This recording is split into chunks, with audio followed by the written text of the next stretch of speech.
안녕하세요. 역술가 보은도사입니다. 오늘은 은퇴자들이 일기장 속에 숨어있는 남모를 비참한 현실을 내다보며 어떻게 중년과 말년을 준비해야 지혜로운 방법인지 여러분들과 함께 알아보고자 합니다. 누구나 말년에 힘들지 않고 행복하게 살기를 원하는 간절함이 있을 텐데요.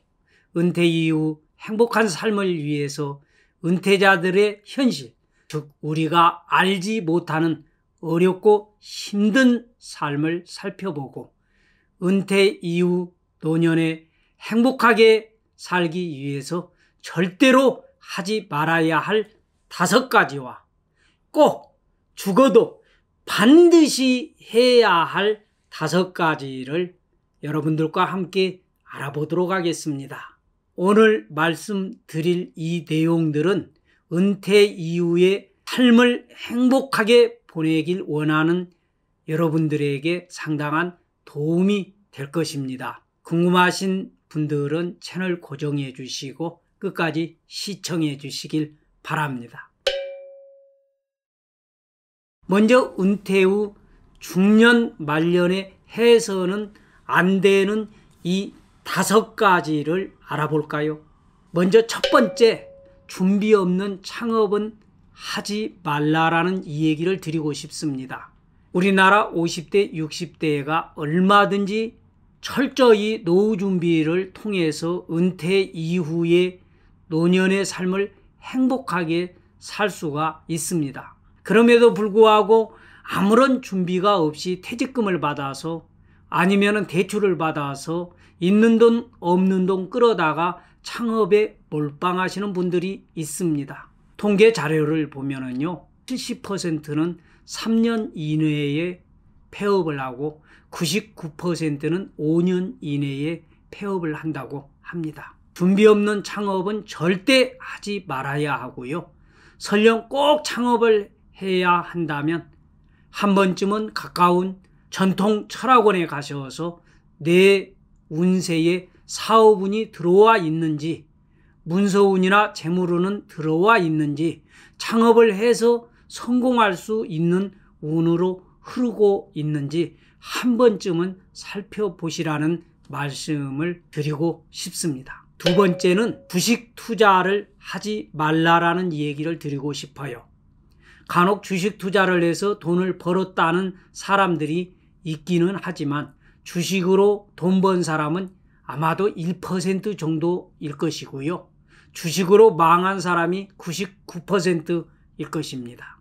제 주변에서 주식 투자로 돈을 벌었다라는 사람은 없습니다.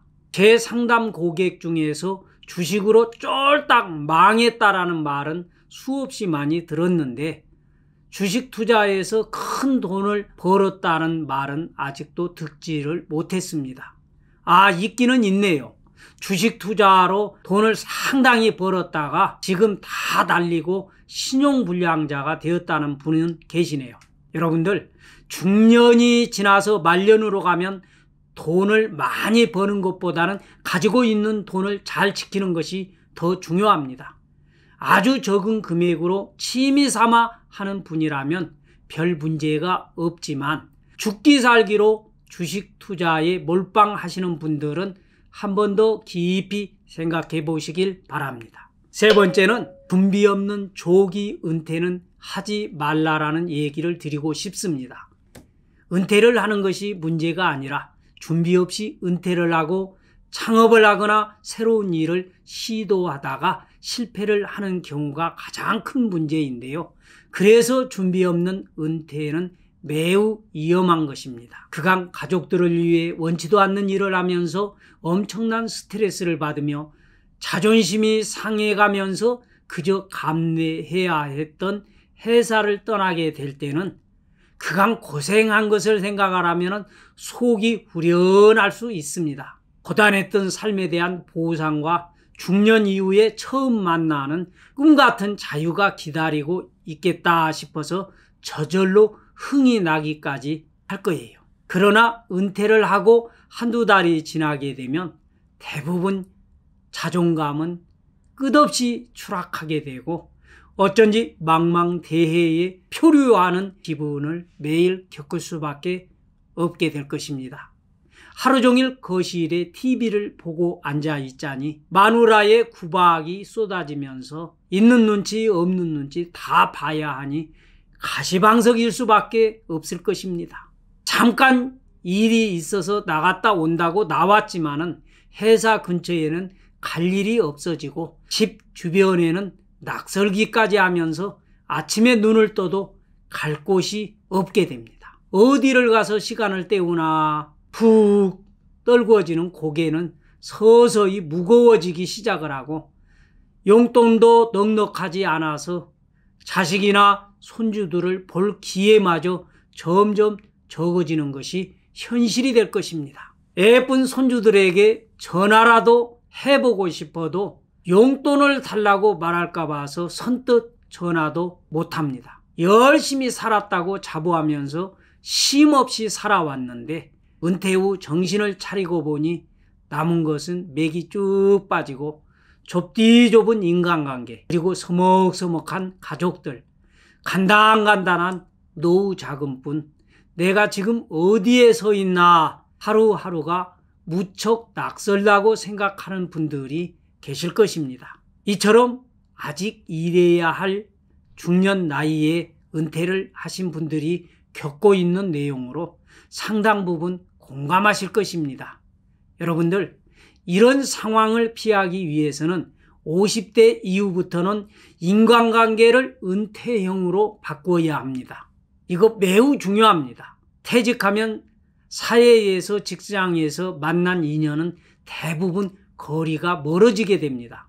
따라서 은퇴 이후에 일상을 지탱해 줄 인간관계를 미리 준비하는 것이 매우 중요합니다. 중년부터는 직장에서 볼 사람보다는 평생을 볼 사람과의 관계를 매우 중요하게 생각해야 합니다. 은퇴를 하고 외롭지 않는 사람들의 입을 빌리자면 자동차나 전철을 타지 않아도 편안하게 만날 수 있는 가까운 거리의 친구를 만드는 것이 중요하다고 말합니다. 적어도 퇴직을 2, 3년 앞두신 분이라면 지금 거리의 친구들과 주기적으로 같이 시간을 보내는 것도 좋을 것입니다. 요즘처럼 코로나로 인해서 경기가 침체된 상황에서는 직장 생활 하시는 분들 많이 힘드실 것입니다. 엄청난 압박과 스트레스로 인해서 하루에도 몇 번씩 그만두고 싶다는 생각을 할 것입니다. 그렇지만 은퇴 후 자신의 생활을 충분히 고려하지 않는 준비 없는 조기 은퇴는 엄청난 불행을 만들어주게 될 것입니다. 네 번째는 자녀에게 일찍 증여를 하지 말아야 합니다. 재산이 아예 없거나 엄청난 재산을 가진 갑부라면 해당 사항이 안 되는 이야기이겠지만 평생 직장 생활을 해서 겨우 집 한 채 가지고 있거나 약간의 재산을 가지고 있는 분이라면 절대 일찍 증여를 해서는 안 됩니다. 자녀가 하나도 아니고 둘이나 셋이면 또 똑같이 나눠 주어야 하잖아요. 그래서 본인의 은퇴 이후 노후도 준비되지 않는 상황에서 이러한 과도한 사전 증여를 하게 되면 정작 본인은 노후에 쓸 돈이 없어지게 됩니다. 그로 인해서 자녀들에게 눈치를 봐야 하며 주변 지인들과 술 한잔 마시거나 밥 한 끼 같이 먹기가 힘들어지게 됩니다. 노후에는 아끼고 쪼개서 생활비도 써야 하는데 자식들이 생활비라고 주면 좋을 텐데 이마저도 주지 않는 자식들이 있으니 내가 이러려고 허리띠 졸라매고 피땀 흘려서 길러가지고 대학 보내고 결혼시켰나 싶은 생각이 들 때에는 자괴감마저 들게 됩니다. 세상에서 내가 배 아파 낳은 자식이 싫거나 이쁘지 않는 사람이 누가 있겠습니까? 거슴도치도 제 자식은 이뻐한다라는 말이 있듯이 자식이 이런저런 핑계에 대면서 돈 달라고 하면은 그냥 안쓰러운 마음에 없는 살림에 빚까지 얻어서 줬다가 결국 자식도 망치고 부모까지 힘든 경우를 저는 수없이 보았습니다. 일전에 상담했던 분의 이 얘기인데요. 자식을 잘 길러서 서울대를 졸업시키고 유학을 보내서 미국 명문대에서 박사학위를 받아 국내에 들어왔습니다. 아들을 지도했던 은사들은 모교에서 교수를 하기를 권했으나 거절을 했고, 대기업에서 스카웃 제의가 들어왔지만 이 역시 거절을 하고 창업을 하게 되었습니다. 그러나 생각보다는 진행하던 사업은 진전이 없었고 지속적으로 엄청난 사업 자금이 들어가게 되었습니다. 부모님들은 가지고 있던 부동산을 하나씩 둘씩 팔아서 자식의 사업 자금으로 대주었는데, 개발을 하던 신기술은 이미 스카웃 제안을 했던 대기업에서 먼저 개발을 해버렸고, 그 덕분에 엄청난 빚만 안고 사업을 접어야 하는 상황이 되었습니다. 그 부모는 그 많은 부동산을 모두 팔아서 자식을 돕다가 결국은 집도 절도 없이 새빵살이 신세를 지게 되었다고 제게 하소연을 합니다. 이처럼 자녀에게 부모의 마지막 노후를 지켜줄 집까지도 다 내주고 나면은 결국 부모님들은 설 곳이 없어지기 마련입니다. 여러분들, 자식들은 아직 젊습니다. 그 때문에 그들은 기회들이 아주 많아요. 그러나 은퇴 이후에 50대를 지나서 60대가 되면은 그런 기회는 거의 주어지지 않습니다. 그래서 충분하고 넉넉한 부자가 아니라면 자녀들에게 사전 증여는 하지 않는 것이 좋습니다. 마지막으로 5번째 하지 말아야 할 것은 과도한 교육비 투자나 결혼 비용을 지출하지 말라라는 이 얘기를 드리고 싶어요. 자녀를 두신 분들은 쉽게 공감을 하는 이 얘기겠지만, 과도한 자녀 교육비 지출로 인해서 경제활동을 하면서 저축하기가 힘든 경우가 많습니다. 대부분 버는 만큼 자녀 교육비로 다 쓰게 되는데요.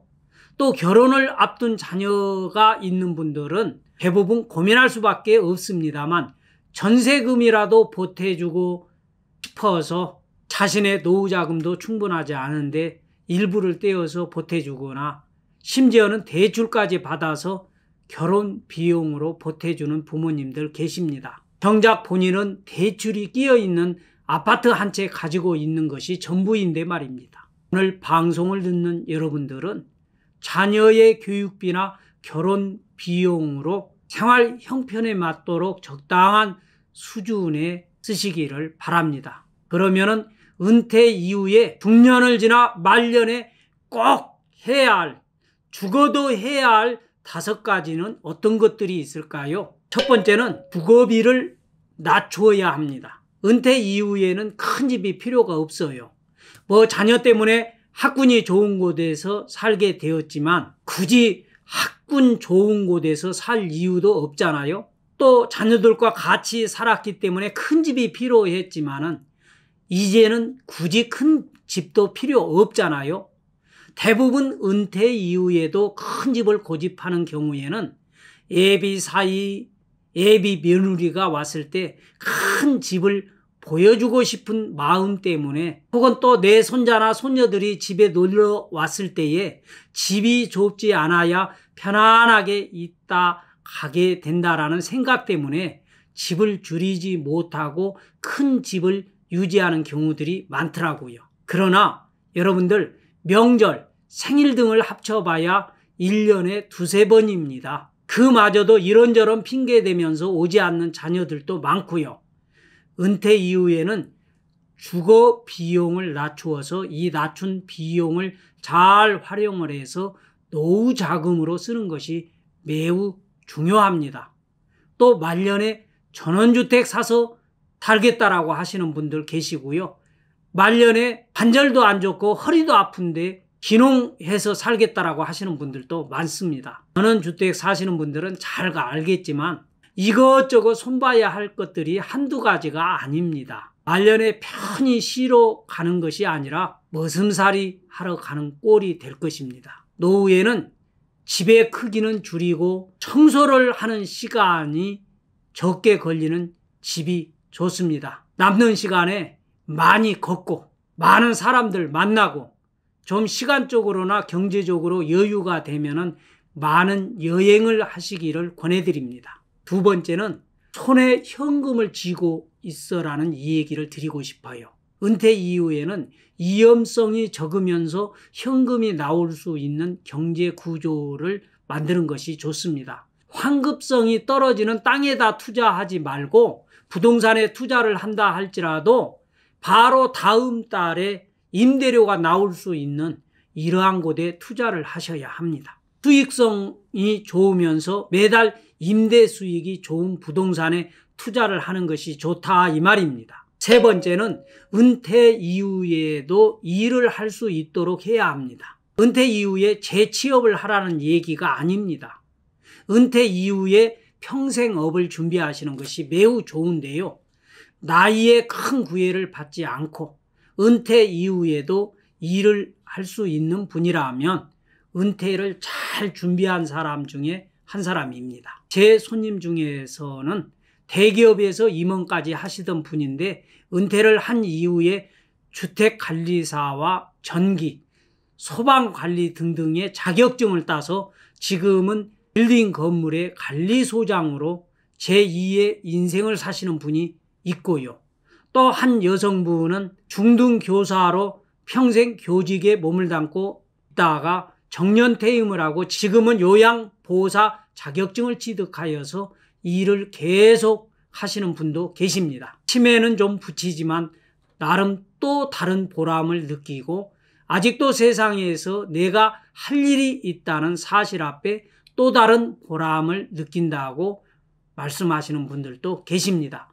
이런 평생업은 퇴직 1, 2년 전에 미리 준비하여서 평생업으로 이어지면 좋습니다.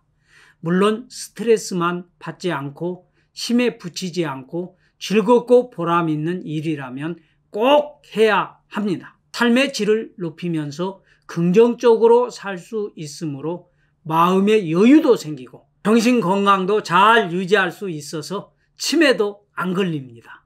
나이가 들어서 갈 곳이 없고 할 일이 없다면 그 사람은 참으로 외롭고 독한 사람입니다. 그런 분들은 오래가지 않아서 뭐가 생겨요? 우울증. 이 우울증이 친구하자고 덤비게 됩니다.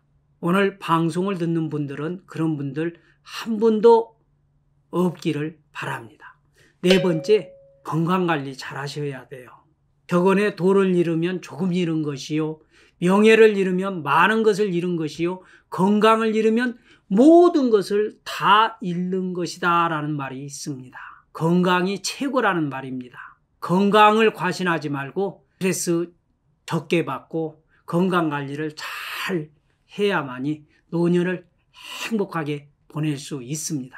건강을 잃게 되잖아요. 자식들도 무시하고 안 들여다봅니다. 병실에서 자식들을 기다리다가 처음에는 바쁘니까 그랬겠지 하고 애써 스스로 위로를 하다가 나중에는 부하가 치밀어 오릅니다. 그런데 내가 건강이 시원찮으니 할 수 있는 것이 아무것도 없어요. 결국 병원에 가서 검사 한 번을 받게 돼도 자식들 눈치를 봐야 하니 참 이럴 줄 누가 알았겠습니까? 여러분들 나이가 들어갈수록 건강 잘 챙기시길 바랍니다. 건강이 내게서는 최고의 행복입니다. 마지막으로 5번째, 좋은 인간관계를 가져라라고 말씀을 드리고 싶네요. 은퇴 후 인간관계의 특징은 아주 평범하고도 일상적인 생활 속에서 이루어진다는 점입니다. 직장과 사업장에서 서로 간의 이익을 위해 관계를 형성해온 직장과 다르게 은퇴 이후의 인간관계에서는 원만한 사회적 인간관계가 건강한 노후를 보내는데 결정적인 영향을 미치는 요소가 됩니다. 은퇴 이후야말로 사회적 관계가 더욱 중요해지는 시기이기 때문입니다. 자녀를 키우고 직장 생활을 할 때는 다른 할 일이 많으므로 이웃과 친구의 중요성을 크게 느끼지 못하지만은 일을 그만두게 되면 이들이 생활에 만족을 주는 중요한 원천이 되게 됩니다. 친한 친구와 이웃은 은퇴 후 자아 개념을 재정립하는데 기준을 제공해 주고요. 가족 이해의 주요한 지지 기반이 되어 줄 것입니다. 그 때문에 은퇴 후에도 좋은 인간관계를 만들어가기 위해서는 적극적인 노력이 필요합니다. 무엇보다도 다양한 연령층과 네트워크를 만드는 것이 좋습니다. 하나 더, 배우자, 자녀, 친구, 이웃 등과의 친밀한 관계는 인간의 수명을 연장하는 효과를 가져다 주게 됩니다.